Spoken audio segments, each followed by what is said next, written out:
It was just past 9 on a Thursday night when my phone lit up with an unfamiliar number. Not exactly rare. My work keeps me buried in a tangle of clients, vendors, and endless cold calls. At this point, half the state probably has my contact saved. But still, getting a call that late from an unknown number gives you that weird prickle at the base of your neck. I picked up and brought the phone to my ear. "Daniel Brooks?" a young woman's voice asked. She skipped the usual formalities. "No, mister," no hesitation, just dove straight in like we were old classmates. "I need to see you. Tonight, if possible." I stepped out into the hallway, away from earshot of my wife. "Hold on," I said, lowering my voice. "Maybe start with your name. And why, exactly, you need to meet me face to face right now."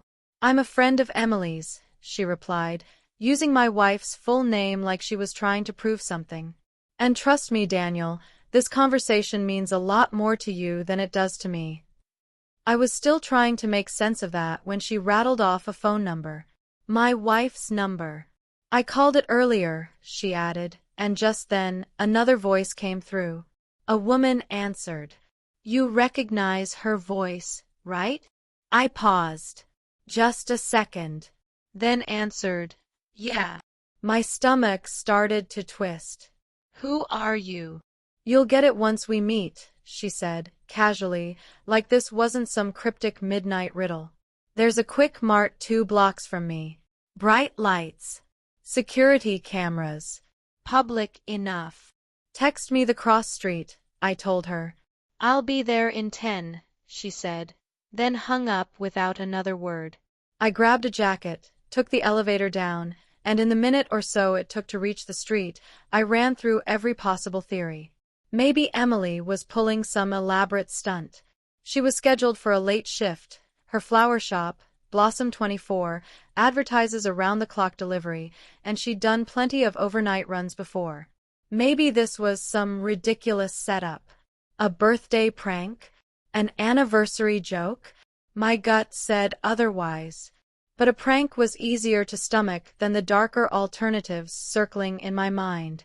The Quick Mart's harsh lights flooded the parking lot when I arrived. 5 minutes later, a rideshare pulled up. A young woman stepped out, early 20s, maybe. Dark ponytail, cheap canvas jacket.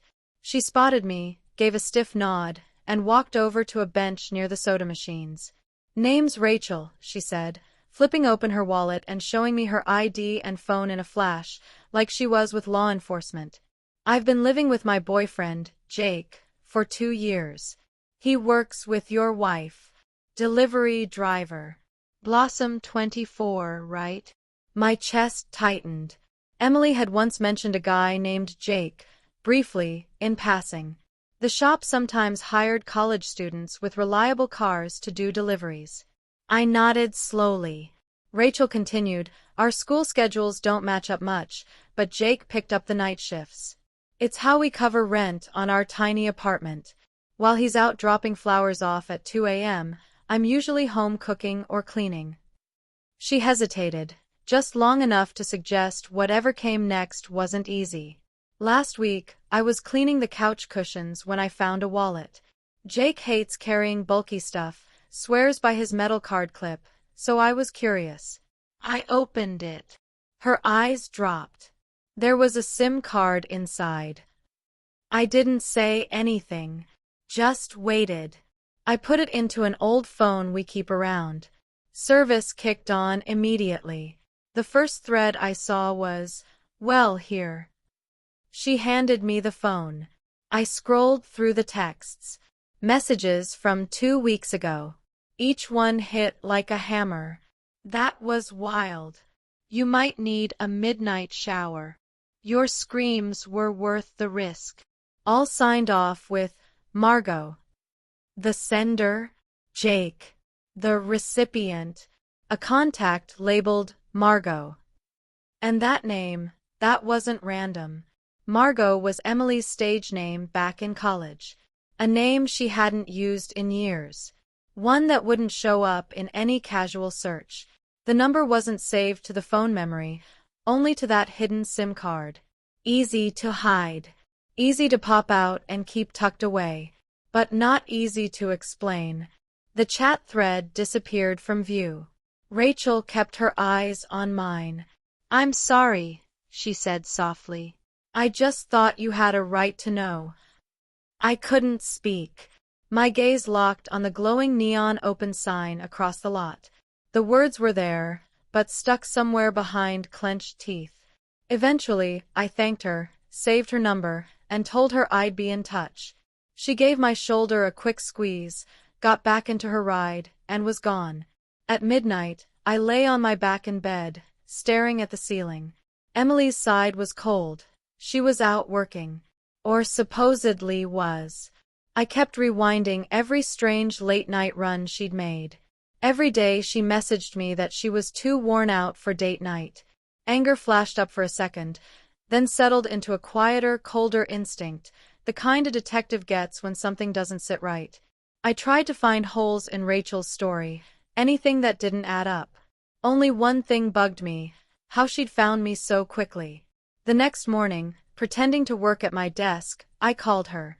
"Hey Rachel, quick thing," I said. "You find a SIM card that has my wife's number on it. How'd you figure out who I was?" She let out a dry, humorless laugh. "Simple." Margot sounded like a nickname. I went through Jake's socials and looked for any Margarets or Marys in his friend list. Your wife's profile popped up, same face I saw once when she and Jake came by the shop to drop off the shift schedule. She continued, her public friends list showed a Daniel Brooks. Same last name. Your page had a business contact. And that was it. Trail complete. Clean.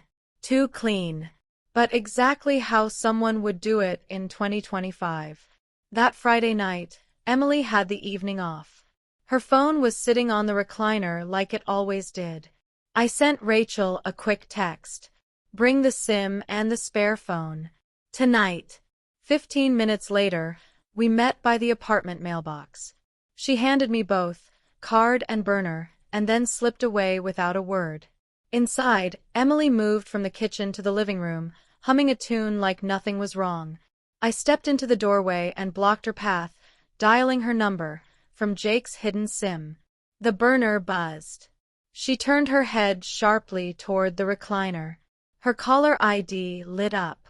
She declined the call. I hit redial. Her face drained to white as the second call came in.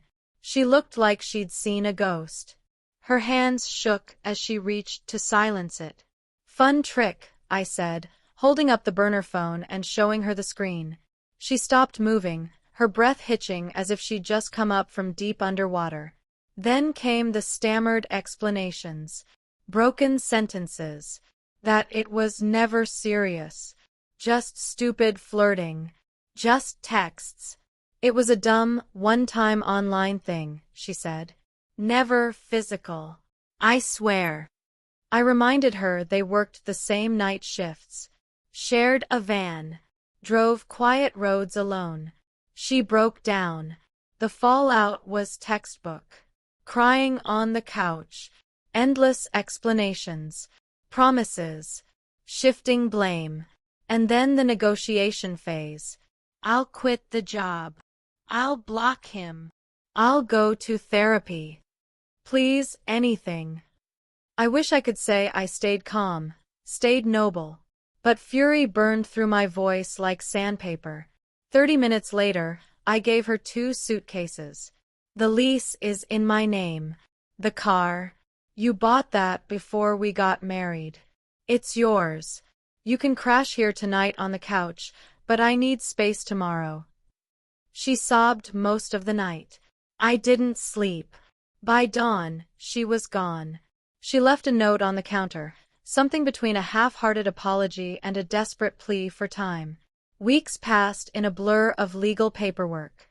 The condo stayed mine. The Corolla became hers. We signed the papers. That was it. 2 more names in the divorce stats, the modern kind.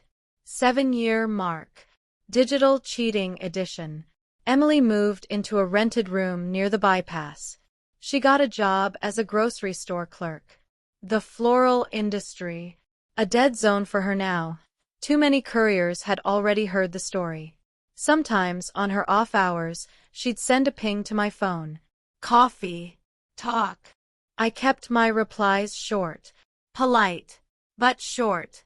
I'd traded a marriage for a surge of adrenaline, and learned the high fades faster than love does. Still, I found a kind of peace in silence. After so many months of half-truths, silence felt like medicine. People ask sometimes if I think night shifts ruin relationships. Here's what I've figured out. Opportunity doesn't cause betrayal. It just offers the perfect opening. You can't lock someone in a tower and expect loyalty. Believe me, I've tested the idea at 3 a.m., wide awake, staring at the ceiling. If someone wants to cheat, they'll find a way. During lunch. On business trips. While you're watching a show in the next room. Give someone just enough freedom, and what they do with it becomes the truth you've been avoiding. No detective work required. If you stayed with me through this whole storm, hit that like button, tap subscribe, and don't forget to ring the bell. Because we've got more true-life chaos to unpack here on Epic Cheating Tales. Thanks for being here. See you in the next one.